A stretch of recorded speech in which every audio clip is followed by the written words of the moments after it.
ओम नमः शिवाय। शिव पुराण पढ़ने और सुनने से मन को शांति मिलती है, बुद्धि पवित्र हो जाती है और सुनने मात्र से ही सभी मनोरथ पूरे हो जाते हैं। शिव पुराण श्री उमा संहिता स्त्री का स्वभाव आज की शिव पुराण का अध्याय है। व्यास जी बोले, हे मुनिराज, अब आप हमें पंचचूड़ा अप्सरा द्वारा वर्णित स्त्रियों के कुत्सित अर्थ के बारे में बताइए।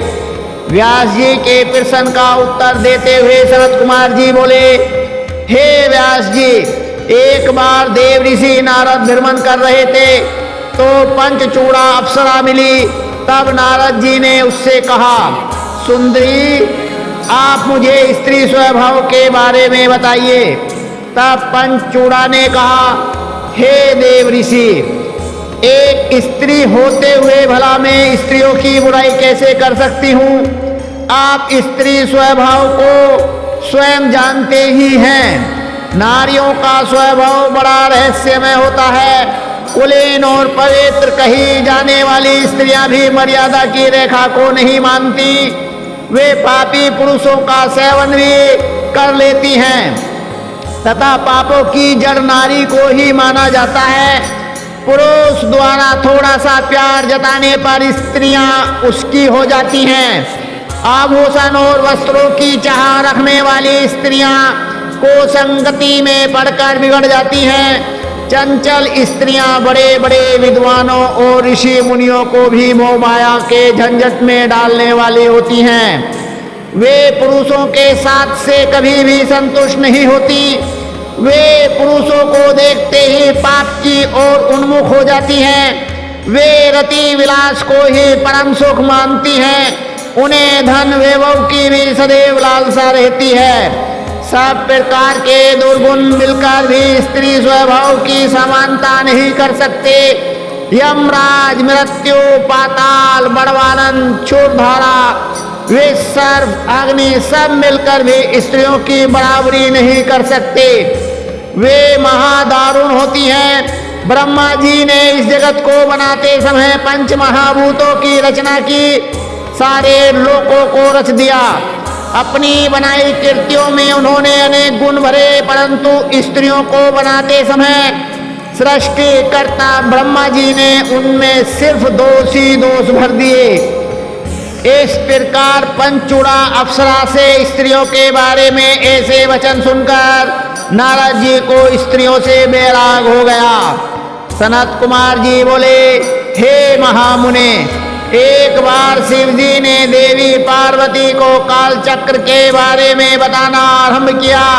शिव जी बोले, हे देवी, मृत्यु काल का ज्ञान इस प्रकार है। जिस मनुष्य का शरीर अचानक पीला पड़ जाए और ऊपरी भाग में लालिमा आ जाए, जिसकी जीभ, मुंह, कान व आंखें स्तंभ हो जाएं, जो शोर शराबा न सुन सके, जो सूर्य, चंद्र, अग्नि को काला या धुंधला देखे, ऐसा मनुष्य 6 महीने के अंदर ही काल का शिकार बनकर मृत्यु को प्राप्त होता है। जिस मनुष्य का बायां हाथ 7 दिन तक लगातार फड़कता रहे, शरीर कांपता रहे, तालू सूखा रहे, वह मनुष्य 1 महीने का ही मेहमान होता है। जिसकी जीभ मोटी हो जाए, नाक बहती रहे, जिसे जल, तेल, घी व शीशे में अपना प्रतिबिंब न दिखाई दे, जिसे ध्रुव मंडल न दिखाई दे, जिसे सूर्य और चंद्र की किरणें न दिखाई दे, जिसे रात को इंद्रधनुष व दिन में उल्कापात दिखे, जिसे गेंद व कोए घेरे हों, तो उसकी जिंदगी 6 महीने की रह गई, ऐसा जानना चाहिए। हे कल्याणी, आत्मज्ञान, क्षण, त्रुटि, लव, काष्ठ, मुहूर्त, दिन, रात्रि, पल, मास, ऋतु, वर्ष, युग, कल्प, महाकल्प के अनुसार शंकर जीवों का संहार करते हैं। वाम, दक्षिण एवं मध्य 3 मार्ग हैं। नाड़ियां प्राणों को धारण करती हैं। हमारे शरीर में 16 नाड़ियां हैं जो 4 स्थानों पर रहती हैं। इन्हीं सब के अनुसार ही आयु की प्राप्ति मनुष्य को होती है। नाड़ियों एवं वायु का प्रभाव मनुष्य को शेष आयु बताने का कार्य करता है। इस प्रकार काल ज्ञानियों ने काल चक्र का वर्णन किया है। देवी पार्वती बोली, हे नाथ, आपने काल चक्र का वर्णन मुझे सुनाया है। देवाधिदेव अब कृपया करके इससे बचाव का उपाय भी मुझे बताइए। अपने प्राण बलवा के इस प्रकार के प्रश्न को सुनकर त्रिलोकीनाथ भगवान से बोले, देवी उमे, पृथ्वी, जल, तेज, पवन और आकाश आदि 5 तत्वों के सहयोग से इस भौतिक शरीर की उत्पत्ति होती है। आकाश सर्वव्यापक है और सब वस्तुएं उसी में लीन हो जाती हैं। एक बार मैंने क्रोधवश काल को जला दिया था। जब जब मैं स्तुतियों द्वारा प्रसन्न हुआ तब काल पुनः प्रकृति में स्थिर हो गया। आकाश से वायु, वायु से तेज, तेज से जल, जल से पृथ्वी की उत्पत्ति होती है। जल के 4, तेज के 3, वायु के 2, आकाश का 1 गुण है। सब स्पर्श, रूप, रस और गंध आदि 5 भूत जब शरीर को त्याग देते हैं तभी प्राणी की मृत्यु होती है। और जब ये 5 भूत शरीर को ग्रहण करते हैं तो प्राणी की उत्पत्ति होती है। काल को जीतने वाले योगीगण इन गुणों का ध्यान करते हैं। देवी पार्वती ने कहा, हे नाथ, काल पर विजय पाने के लिए योगी जन जिस यंत्र का ध्यान कर अभ्यास करते हैं उसके विषय में बताइए। पार्वती जी के इस प्रश्न को सुनकर देवाधिदेव महादेव जी बोले, देवी, रात्रि के अंधकार में जब पूरा जगत गहरी नींद में सो रहा हो उस समय बैठकर योग करें। आसन पर बैठकर अपनी तर्जनी उंगलियों से दोनों कानों को बंद कर लें। इस प्रकार प्रतिदिन यही साधना करें। जब यह साधना इतनी कठोर हो जाए कि दोपहर इसी आसन में बीते तथा उसके बाद अग्नि द्वारा प्रेरित शब्द या नाद सुनाई दे, उस समय मनुष्य को इच्छा अनुसार मृत्यु प्राप्त हो जाती है। यह शब्द या नाद ब्रह्म रूप है जो सुख तथा मुक्ति को देने वाला है। इस नाद ध्वनि या शब्द को सांसारिक मोह माया में लिप्त लोग भला कैसे जान पाएंगे। जिन उत्तम मनुष्यों को इसका ज्ञान प्राप्त हो जाता है वे आवागमन के चक्र से छूट जाते हैं। उन्हें तत्व ज्ञान व मुक्ति की प्राप्ति होती है। यह नाद अनाहत है जिसका उच्चारण नहीं किया जा सकता। योगी जन अपने प्रियतन एवं ध्यान द्वारा इसे प्राप्त करते हैं। वे पापों से दूर होकर मृत्यु पर विजय पा लेते हैं। उसी से मृत्यु पर विजय प्रदान करने वाला शब्द उत्पन्न होता है।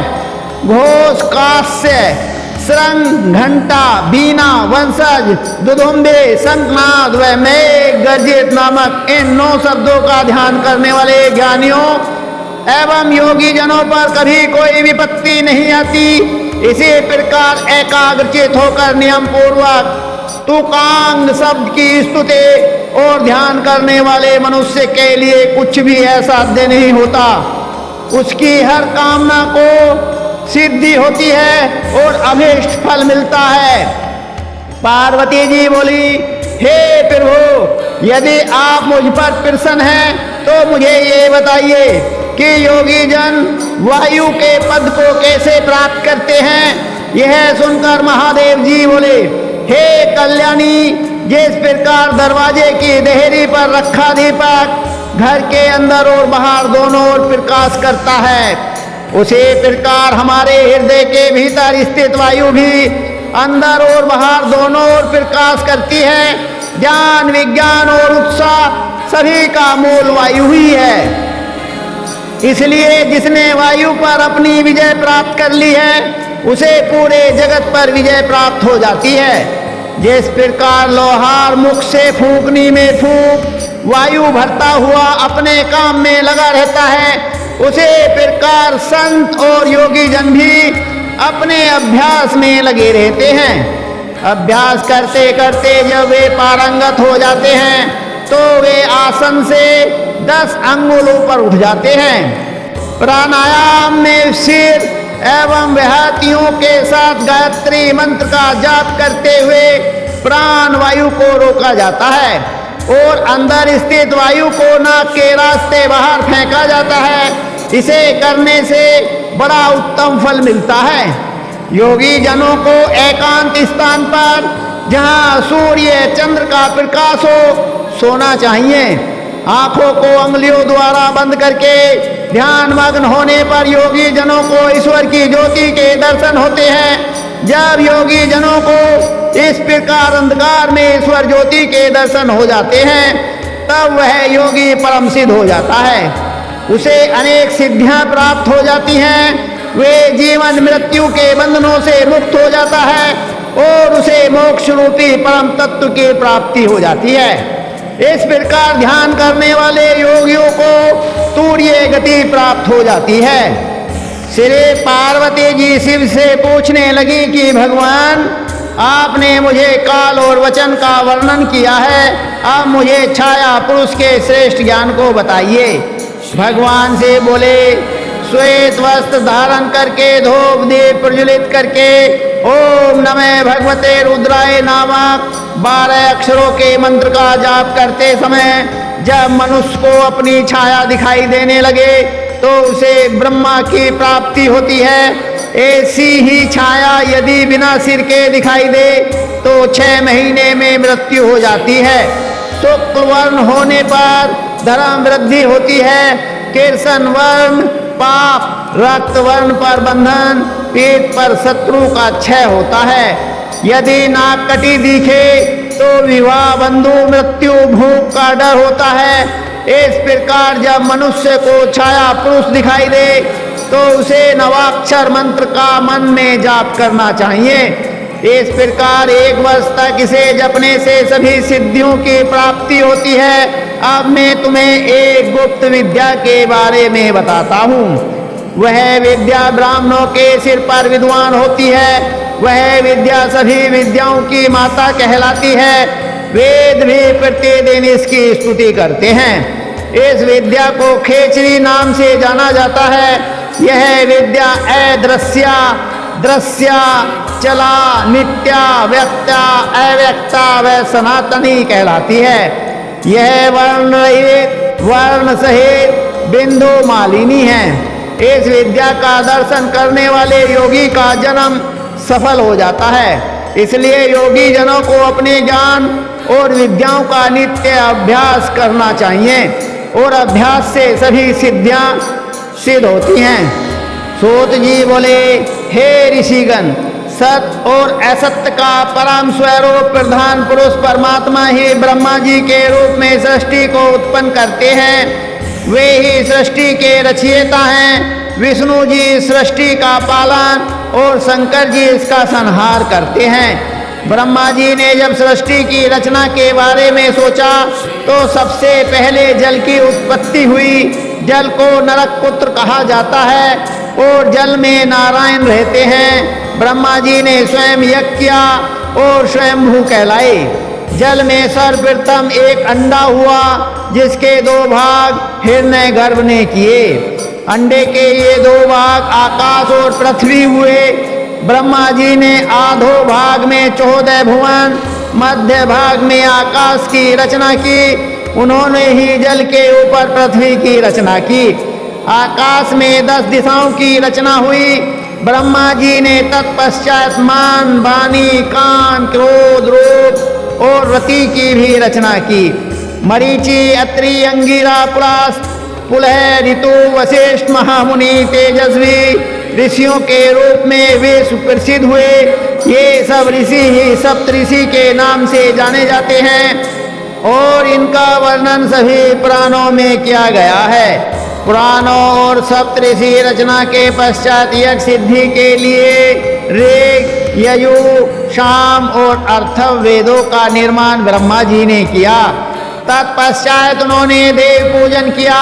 वक्ष स्थल से पितर, जंघाओं से मानव एवं जंघा के नीचे के भाग से दैत्य बनाए।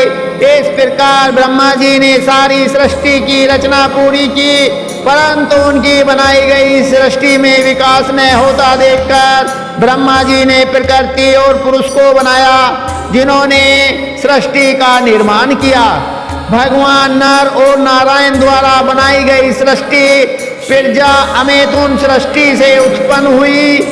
सूत जी बोले, हे ऋषिगण, इस प्रकार ब्रह्मा जी द्वारा निर्मित सृष्टि का निरंतर प्रसार होने लगा। प्रजापति ने अयोनिजा सतरूपा से विवाह किया। सतरूपा ने 100 वर्षों तक तपस्या करके उन्हें पति रूप में प्राप्त किया। इन्हीं के मनु नामक पुत्र हुए। मनु से 71 मनुओं की रचना मनवतर संज्ञा कहलाती है। फिर वीर का हुई, इससे उत्तानपाद की उत्पत्ति हुई। राजा उत्तानपाद का विवाह सुनीति से हुआ। इन्हीं के परम तेजस्वी पुत्र के रूप में ध्रुव पैदा हुआ। ध्रुव ने ब्रह्मा जी की 3000 वर्षों तक कठोर तपस्या करके सप्त ऋषियों से भी ऊपर स्थान प्राप्त किया। पुष्टि और धान्य नामक ध्रुव के 2 पुत्र हुए। पुष्टि की पत्नी सुनत्था थी। उनसे रिपुजन्य, वेप, निरकल, व्रस, तेजा नामक 5 पुत्र पुष्टि को प्राप्त हुए। रिपु से चाक्षुष, पुष्किरण पत्नी से चासुष को वरुण नामक पुत्र प्राप्त हुए। सुनीता से अंग को बैन नामक पुत्र की प्राप्ति हुई। बैन के शरीर से ऋषिगण ने मंथन किया। उनके दक्षिण हाथ से राजा पृथु पैदा हुए, जो भगवान विष्णु के अवतार थे। पृथु ने पृथ्वी का दोहन किया ताकि प्रजा का हित हो सके। इसके विजितास और हर्षु नामक 2 पुत्र हुए। सिकंदनी ने वीर वर्णी से विवाह किया। इससे प्रजापति की प्राप्ति हुई, जो कि सोम के अंश हैं। तत्पश्चात दक्ष ने 2 पैर वाले और 4 पैर वाले जीवों को उत्पन्न किया। हिरण्यसु नामक 10,000 पुत्र उत्पन्न किए, जो महर्षि नारद के वचनों और उपदेशों को सुनकर वैरागी हो गए। फिर ब्रह्मा जी ने सवलास नामक 10,000 पुत्र उत्पन्न किए, जिन्हें नारद जी ने वैरागी बना दिया। यह सब जानकर दक्ष बहुत क्रोधित हुए। क्रोधित दक्ष ने देव ऋषि नारद को शाप दिया। नारद, तुमने मेरे पुत्रों को गलत मार्ग पर डाल दिया है, उन्हें मुझसे दूर कर दिया है, इसलिए तुम भी कहीं चैन से नहीं बैठ सकोगे। तुम्हारा कोई निश्चित ठिकाना नहीं होगा, तुम जगह जगह घूमते रहोगे। पुत्रों के बाद दक्ष की 13 कन्याएं हुई, जिनका विवाह कश्यप, अंगिरा, कृष्ण एवं चंद्रमा से हुआ। इस प्रकार अनेकों जीवों का निर्माण करने के पश्चात भी ब्रह्मा जी की सृष्टि का विकास नहीं हुआ। तब उन्होंने मैथुनी सृष्टि का सृजन करने के बारे में सोचा। सोनक जी बोले, हे सूत जी, कृपया करके मुझे देव, दानव, गंधर्व, राक्षस और सर्पों आदि के बारे में बताइए।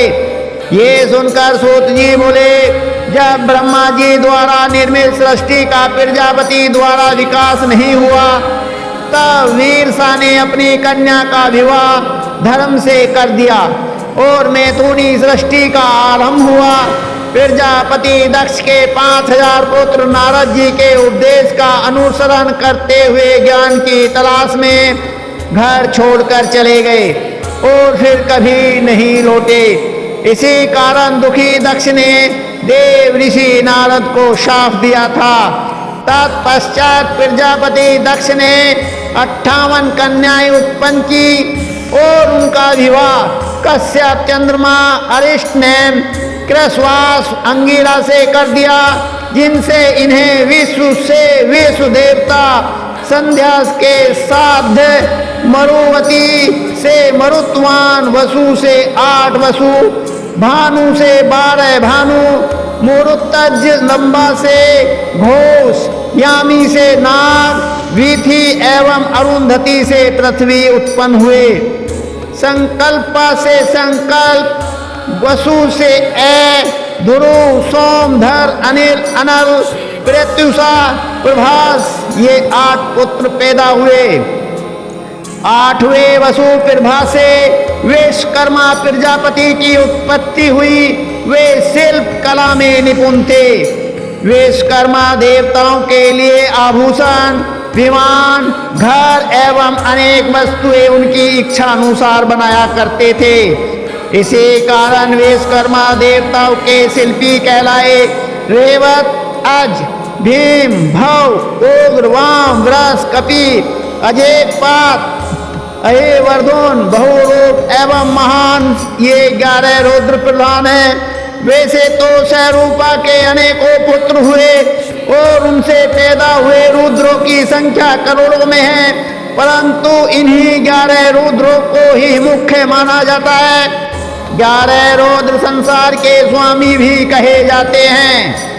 सूत जी बोले, अदिति, दिति, सुरसा, अरिष्टा, इला, धनु, सुरभि, विनीता, ताम्रा, क्रोध, कृषि, कुद्रु, कश्यप आदि ऋषि की पत्नियां थी। मनवतर में तुषिता नामक 12 देवता अदिति से उत्पन्न हुए। इनकी उत्पत्ति लोकहित के लिए ही हुई थी। दक्ष कन्या से ही विष्णु जी व इंद्रदेव की उत्पत्ति हुई। सोम की 27 पत्नियां थी। उनके अरेष्ट नेमी नामक 16 पुत्र एवं 1 कन्या हुई। कुशाव का देव प्रहन नामक पुत्र हुआ। स्वेदा तथा सती इनकी 2 पत्नियां थी। स्वेदा से पितर और सती से अंगिरा पैदा हुए। कश्यप जी को दिति से हिरण्यकशिपु तथा हिरण्याक्ष पुत्र प्राप्त हुए। वे प्रचित्ति द्वारा सिंहा कन्या हुई। हिरण्याकशिपु को अनुहाद, वराद, सवलाद एवं प्रहलाद नामक 4 पुत्र प्राप्त हुए। प्रहलाद भगवान के परम भक्त थे। हिरण्याक्ष के कुकर, शकुनी, महानाद, विक्रांत एवं काल नामक 5 पुत्र हुए। अयोमुख, संवर, कपाल, वामन, वैश्वानर, पुलोमा, वेद्रवन, महाशेर, स्वरभानु, वृषवर्वा, वे प्रचित्ति की प्रभा कन्याएं हुई। वैश्वानर की पुलोम और पुलोमा कन्याओं का विवाह मरीचि से हुआ, जिनसे उन्हें दानवों की प्राप्ति हुई। राहु, सल्प, सुबली, बल, महाबल, वात्पी, नमूची, इलवल, स्वैश्रप, ओजन, नरक, कालनाम, सरमान, सरकल्प आदि इनके वंशवर्धक हुए। विनीता से गरुण एवं अरुण पैदा हुए। सुरसा से अत्यंत तेजस्वी एवं परम ज्ञानी सर्पों की उत्पत्ति हुई। इसी प्रकार क्रोध वसा से बहुत से गण हुए। सुरभ से ससा एवं भैंसा, झला से बेल एवं वृक्ष, शशि से यक्ष, राक्षस, अप्सरा व मुनिगण तथा अरिष्टा से मनुष्य एवं सर्प उत्पन्न हुए। इस प्रकार मैंने आपको कश्यप जी के वंश में उत्पन्न पुत्र एवं पुत्रों का वर्णन किया। सूत जी बोले, हे मुनियों, वे विश्वान मनवतर में हवन करने वाली सृष्टि का वर्णन है। इस सृष्टि में 7 ऋषि हुए, जिन्हें ब्रह्मा जी ने अपना पुत्र माना। दिति ने कश्यप ऋषि की बहुत सेवा की, जिससे प्रसन्न होकर उन्होंने दिति को वरदान मांगने के लिए कहा। वरदान में दिति ने इंद्र को मारने वाले पराक्रमी पुत्र मांगा। उनकी इच्छा कश्यप मुनि ने पूरी की। वरदान देकर वो तप करने चले गए। इंद्रदेव को दिति के इस वरदान के बारे में पता चल गया। वे उस अवसर की प्रतीक्षा करने लगे जिसमें वे दिति के व्रत को भंग कर सके। एक दिन इंद्र को अवसर मिल ही गया। दिति बिना हाथ मुंह धोए झूठे मुंह सो गई। इंद्र ने उसके गर्भ में प्रवेश कर उसके गर्भ के वज्र द्वारा 60 टुकड़े कर दिए, परंतु टुकड़े होने पर भी वे जीवित रहे और इंद्र से प्रार्थना करते हुए बोले, हम आपके भ्राता हैं, आप हमसे कैसी शत्रुता कर रहे हैं। यह सुनकर इंद्रदेव ने शत्रुता त्याग दी। इस प्रकार वे मरुदगण के रूप में हुए। ब्रह्मा जी ने पृथु को आधा राज्य दिया, सोम को ब्राह्मण, वृक्ष, नक्षत्र, ग्रह एवं भूतों का राजा बनाया, वरुण को जल, विष्णु और आदित्य, पावक, वसुओं के, प्रजापतियों के इंद्र, मरुदगणों के प्रहलाद, देवत्यों के वैशत, यत पितरों के राजा हुए। हिमालय पर्वतों के, समुद्र नदियों के, सिंह, पशुओं के, वट वृक्ष, वनस्पतियों व अन्य वृक्षों के राजा हुए। तब ब्रह्मा जी ने सभी राजाओं का अभिषेक किया। सोनक जी बोले, सूत जी, अब आप हमें मनवतरों एवं मनुओं के बारे में विस्तार पूर्वक बताइए। उनकी बात स्वीकार करते हुए सूत जी बोले, हे मुनि जी, स्वयंभू, स्वारोषित, उत्तम, रेवत, चाक्षुष आदि 5 मनवतरों का वर्णन मैंने आपको सुना दिया है। अब वे विश्वात मनवतर के बारे में सुनो। सारुणी, रोच्य, ब्रह्मा, धर्म, सारुणी, रुद्र, सारुणी, देव, सारुणी, इंद्र, ये सभी मनु हैं। तीनों काल के मनवतर कहे जाते हैं, जिसका 1000 गुणों तक कल्प बनता है। मरीचि, अत्रि, अंगिरा, पुलह, देतो, पुलस्त्य, वशिष्ठ, ये 7 विर्भा पुत्र हैं। स्वयंभू मनवतर में याम नायक देवता 7 ऋषि उत्तर दिशा में रहते हैं।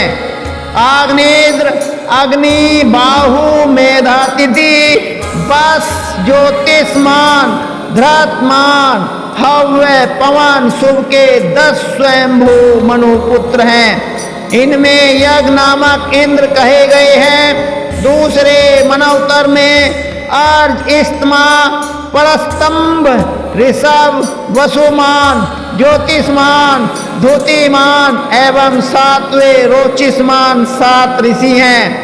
स्वरोचिष मनवतर में रोचन, इंद्र तथा तुषिता नामक देवता कहे हैं।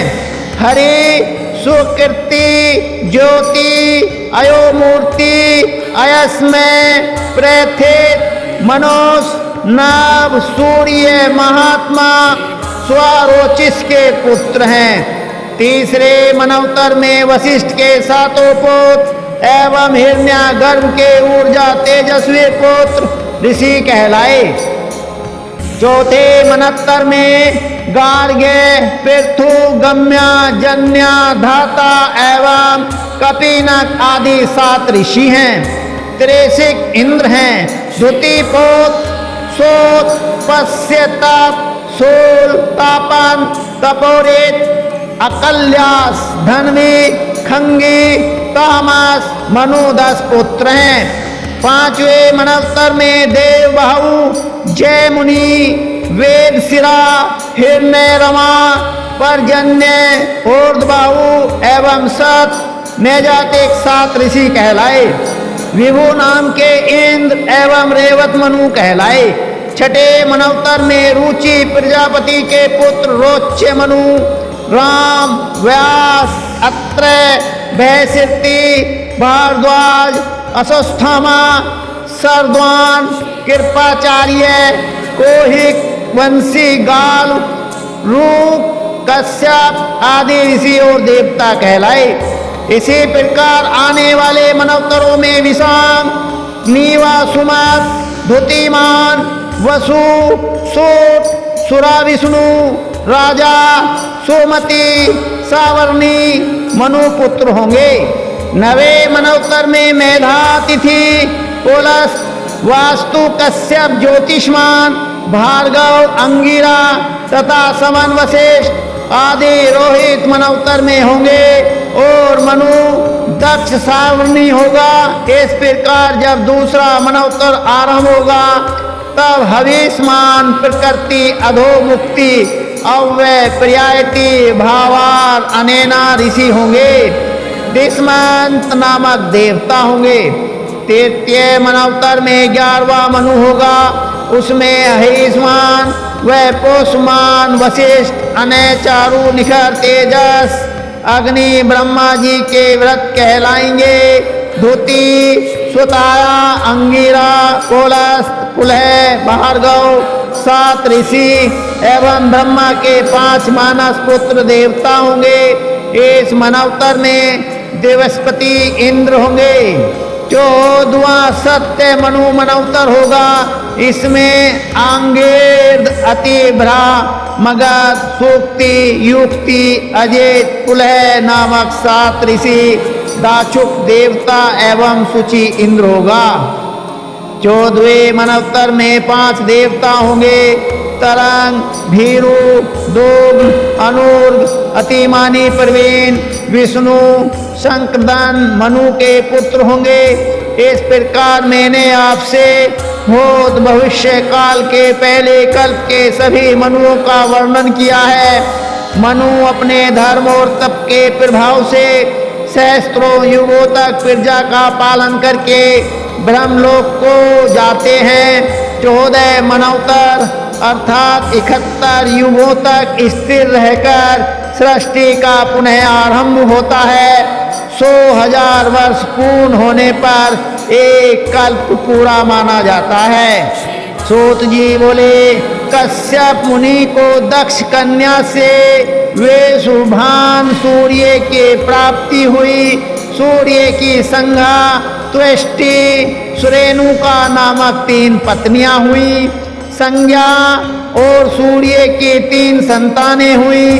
श्राद्ध देव मनु और प्रजापति यम, यम के साथ यमुना कन्या के रूप में पैदा हुई।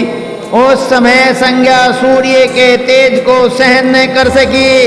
अपनी माया रूपी छाया प्रकट कर उसे अपनी संतानों का पालन पोषण करने की आज्ञा देकर संज्ञा अपने पिता के घर चली गई। उसके पिता ने उसे इस प्रकार आया देखकर धिक्कारा तो संज्ञा वहां से वापस आ गई। घोड़ी का वेश धारण करके वह कुरु देशों का भ्रमण करने लगी। इधर सूर्य ने संज्ञा की छाया को अपनी पत्नी माना। उससे उन्हें सारुणी मनु नामक पुत्र प्राप्त हुआ। छाया को अपने पुत्र से अधिक प्यार था। वह संज्ञा की संतानों का सही से ध्यान नहीं रखती थी। एक दिन यम को किसी बात पर क्रोध आ गया और उसने छाया को लात मार दी। यह देखकर क्रोधित छाया ने यम को साफ दे दिया कि तुम्हारा पांव जिससे तुमने मुझे मारा वह गिर पड़े। साफ सुनकर यम बहुत चिंतित हुए और उन्होंने सारी बातें जाकर अपने पिता सूर्य को बताई और साप से बचाने की प्रार्थना की। सूर्य देव बोले, बेटा मैं तुम्हारी माता के साप को असत्य नहीं कर सकता, परंतु उसे कम करने की कोशिश अवश्य करूंगा।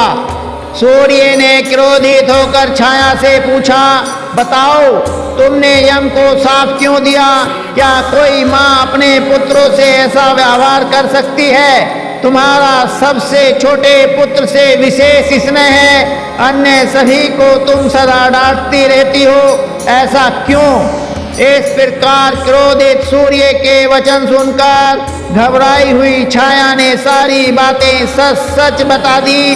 फिर छाया ने सूर्य को शनि चक्र पर चढ़ाकर उनका तेज कम कर दिया।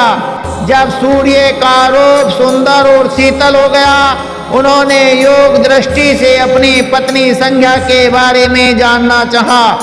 तब उन्हें ज्ञात हुआ कि संज्ञा घोड़ी के रूप में है। जब सूर्य उसके पास पहुँचे, अपनी पत्नी को वापस पाकर वे बहुत प्रसन्न हुए। संज्ञा भी उन्हें पाकर बहुत खुश हुई, जिनके मिलन से वेद अश्विनी कुमार की उत्पत्ति हुई। तत्पश्चात खुशी खुशी संज्ञा और सूर्य अपने घर लौट आए। यमराज धर्म पूर्वक प्रजा का पालन करने लगे और धर्मराज कहलाए।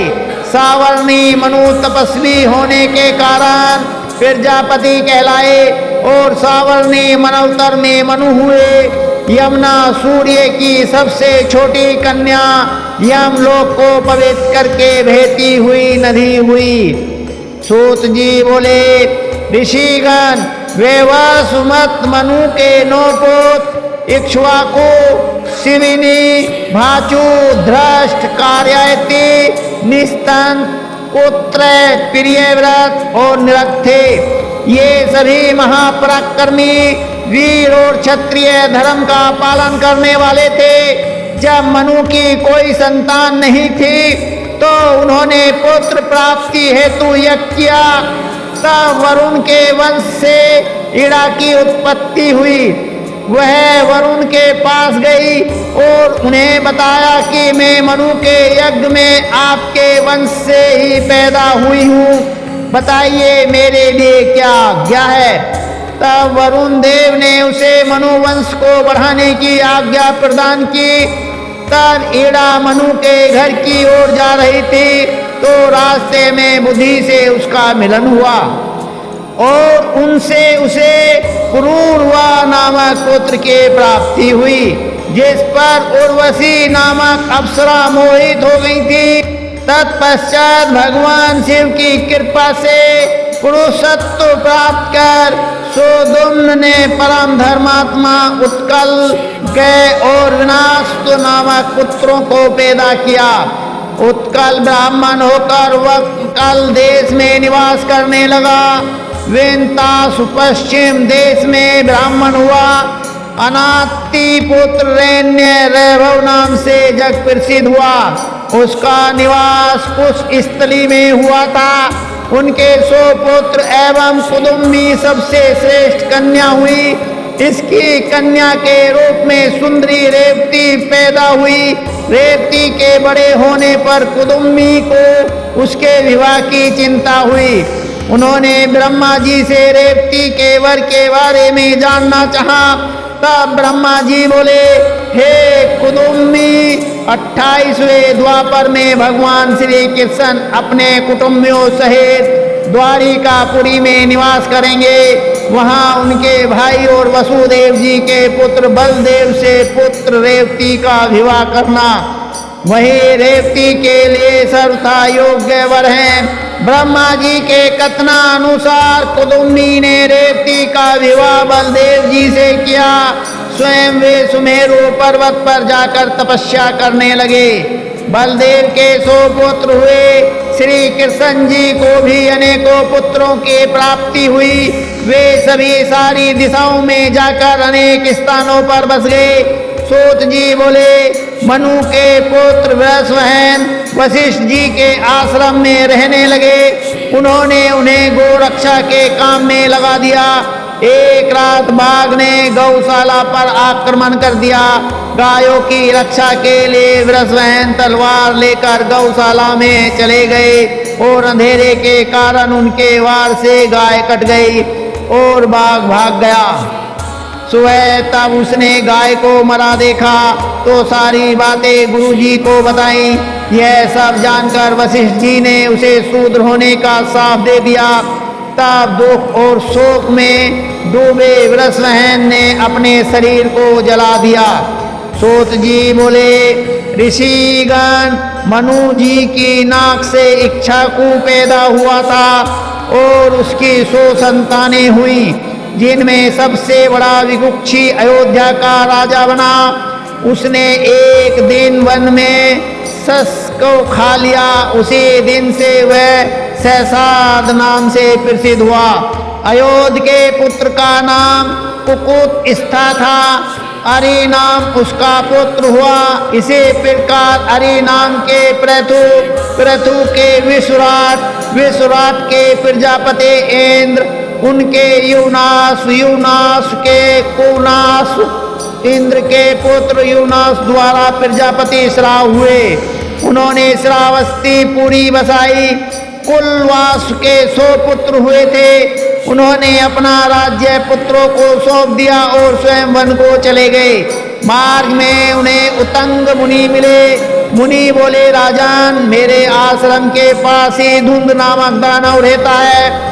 वह महावीर और पराक्रमी है। उसने उग्र तपस्या आरंभ कर दी है, जिसके बल पर वह तीनों लोकों का विनाश करना चाहता है। आप उसका वध करके इस जगत का कल्याण करें। मुनि की बात सुनकर कोवलास बोले, मुनिराज, मैं तो शास्त्रों को त्याग चुका हूँ, इसलिए आपका यह कार्य मेरा पुत्र करेगा। यह कहकर उन्होंने यह कार्य अपने पुत्र को सौंप दिया। तब उनका पुत्र धुंध को मारने पहुंचा। धुंध ने उनको अपनी ओर आता देखकर उन पर आक्रमण कर दिया।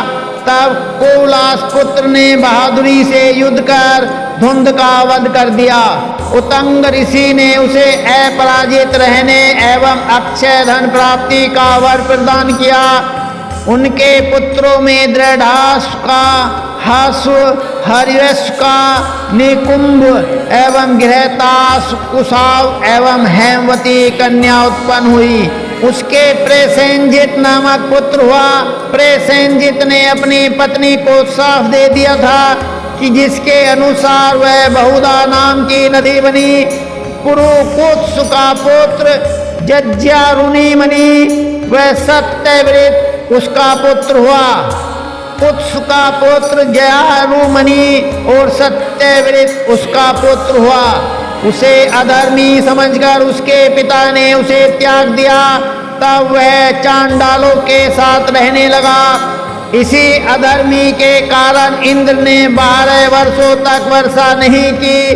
तत्पश्चात विश्वामित्र ने अपनी पत्नी का त्याग कर दिया और तपस्या करने लगे। उसकी पत्नी ने अपने पुत्र का गला बांधकर उसे 100 गायों के बदले बेच दिया। सत्यव्रत ने ही उसे बचाया। गला बांधने के कारण उसका नाम गालव हुआ। अब समय तो पूरा हो गया है, आगे के सेवक पुराण बहुत ज्ञान वर्धक पुण्यदायक है, जिसे कल आप और हम पढ़ेंगे सुनेंगे, जीवन को सफल करेंगे। शंकर भगवान की जय। ओम नमः शिवाय।